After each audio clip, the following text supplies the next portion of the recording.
Hello guys, আজকে আমরা tomato বাগানে এসেছি। দেখুন টমেটো গাছগুলো কত বড় বড়। টমেটো গাছগুলোতে অনেক টমেটো ধরেছিল, এখনো আছে। দেখুন কত পাকা পাকা টমেটো এখনো ধরে আছে। দেখুন আপনাদেরকে কিছু পাকা টমেটো তুলে দেখাচ্ছি। দেখুন এই টমেটোটা কি সুন্দরভাবে পেকেছে, লাল টকটকে হয়ে গেছে।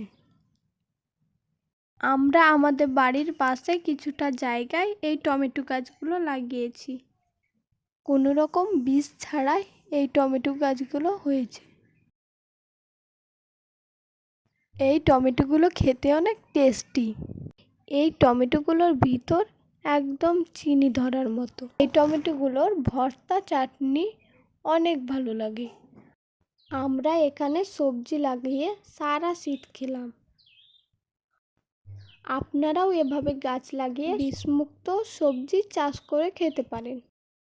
টমেটো ছাড়া এখানে আরও অনেক সবজি লাগানো ছিল, কিন্তু শেষ হয়ে গেছে। দেখুন তবুও কিছু সবজি আছে, যেমন বাঁধাকপি আছে, পালং শাক আছে,